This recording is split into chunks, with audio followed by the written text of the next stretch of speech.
అందరికీ నమస్కారం. మన ఛానల్కి స్వాగతం. మేము శివరాత్రి ఎలా జరుపుకున్నామో చూపెడతాను, చూడండి. పొద్దున్నే ఎంత బాగుంది వాతావరణం చూడండి. పక్షుల అరుపులు, అకిలకిల రాగాలు, ప్రశాంతంగా ఉంది మంచిగా.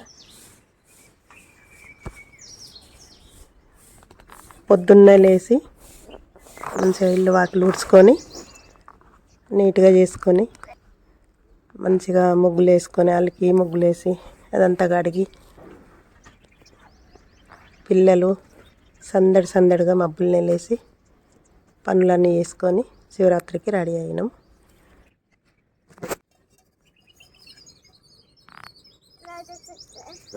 మేమేమో ముగ్గులు వేసుకుంటూ ఉన్నాము.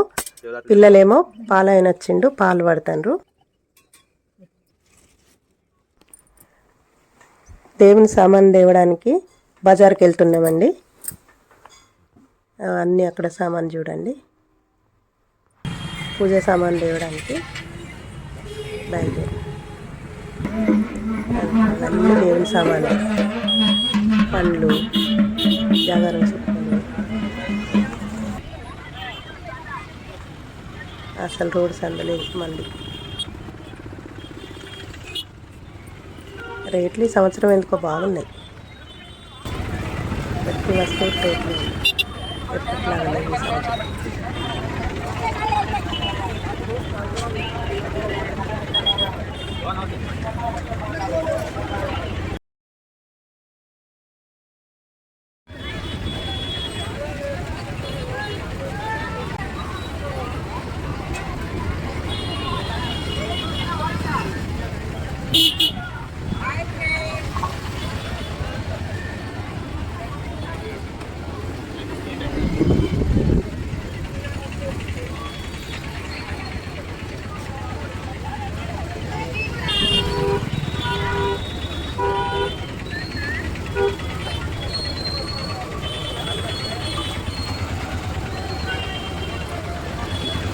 ఇంటికి వచ్చేసినాము. సామానాన్ని సర్దుకుంటున్నా. అప్పుడు పిల్లలు నేనే చేస్తానా అని అన్నీ తీసి మేమే సర్దుతాం, మేమే మొక్కుతాం, మేమే దీపం పెడతాం అనుకుంటూ పిల్లలు నేను అటు పెడితే ఇటు తీస్తాను, ఇటు పెడితే అటు తీస్తాను. నాకు అసలు హెల్తే బాగలేదు, అసలు ఓపిక కూడా లేదు. మరి జాగారం ఎలా చేయాలి నేను అని డౌట్ ఉండే నాకు. కానీ ఆ శివయ్యని తలుచుకుంటూ ఆ నామస్మరం చేస్తూ అట్లనే లీనమైపోయినా. అసలు ఎట్లా శక్తి ఇచ్చిండో, నేను ఎట్లా ఆ దీపం పెట్టిండో నాకే గుర్తులేదు. లేవకుండా పడుకునే జ్వరం వచ్చింది. కానీ మంచిగా చేసిన. అసలు ఆకలి అనేది తెలియలే. అదే భక్తిలోనే ఉన్నా కానీ ఆకలి అనేది తెలియలే.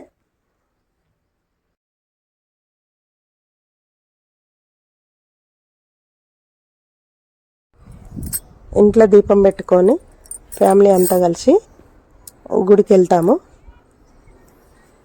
అక్కడ మంచిగా కళ్యాణం జరుగుతుంది, కోలాటాలు మంచిగా జరుగుతుంది. అక్కడ ఆ మంది వాళ్ళంతా చాలా బాగుంటుంది గుడిలో. చూడండి, ప్రతి సంవత్సరం గుడికి వెళ్తాము. నైట్ అంతా అక్కడే ఉండి మబ్బులో మళ్ళీ ఇంటికి వస్తాం. నాకు జ్వరం రావడం వల్ల చాతనైతలేదని ఎక్కువసేపు ఉండలేకపోయినా. మందు కూడా ఎక్కువ రాలేదు. వాళ్ళు వచ్చిన నేను వచ్చిన.